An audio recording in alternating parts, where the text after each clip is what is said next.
Tell me when you're bored. I know this is not for everyone, poetry readings and whatnot, so I'm going to venture into new material now.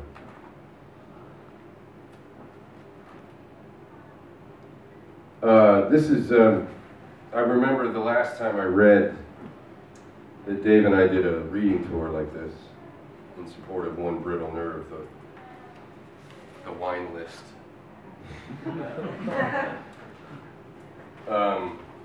I mentioned that this is a song that had been shit-canned by enablers, and then so I worked it out and said, all right, the hell with you guys, I'm going to do it on my own. So it's called Hinges.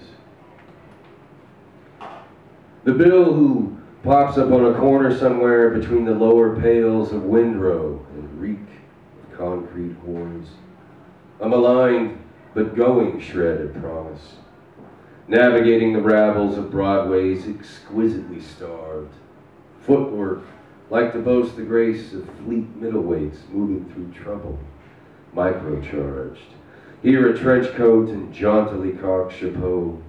Now time-lapsed and breezy at the hinges.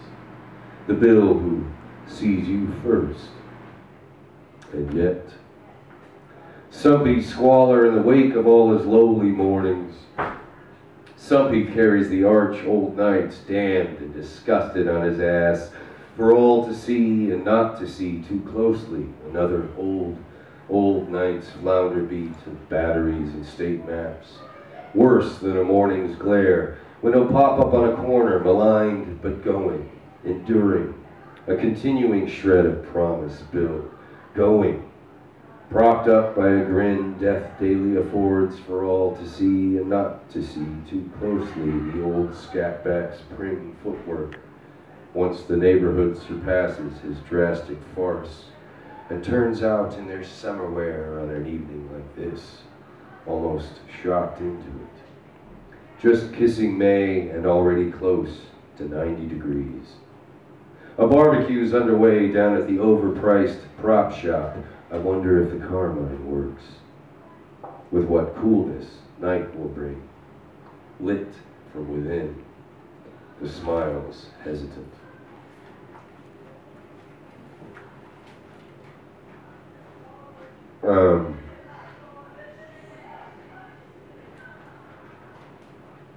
This next one, there was a hurricane warning. Last hurricane season, that's kind of the interesting thing about living on the East Coast if you've grown up on the West Coast of the States is that you have earthquakes, but you don't have hurricanes. And so there was a big wind-up for days on end. Irene is coming, Irene is coming. Batten the hatches, wind the river, stay inside. And, well, I'll just read this and you'll get the rest of this. It's called Irene.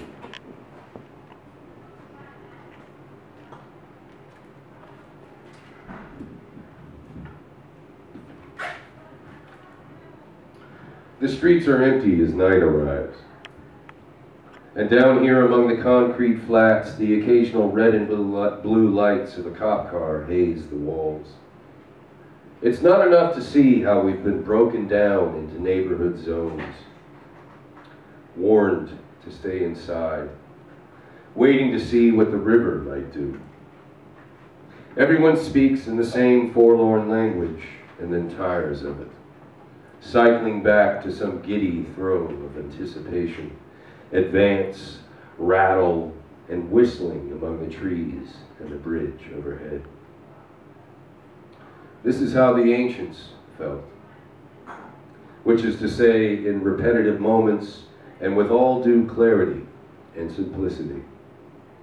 The windows stare back at the air, and the air knows itself to be scuttling old claws left too long in the rain, clamoring for our curiosity and grudges.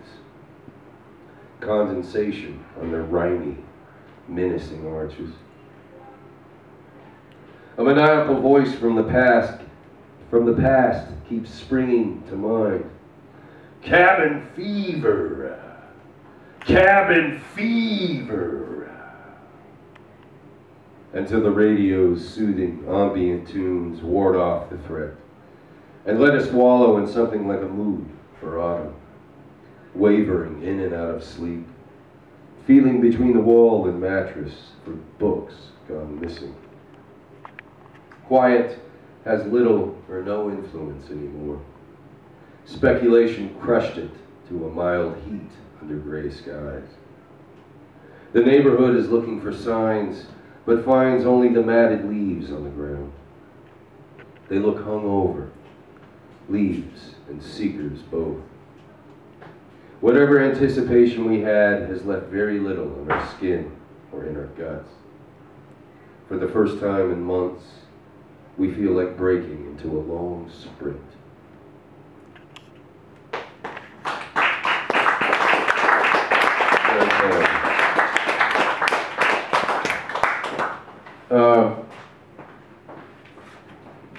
Anybody know, the Maxell man, you remember the ad? Guy in the seat, the hair blowing back. Remember this?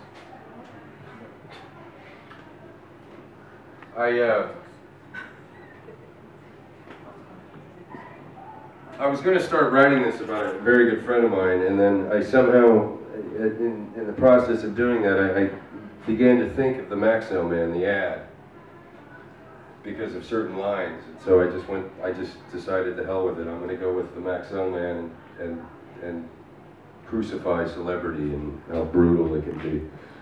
And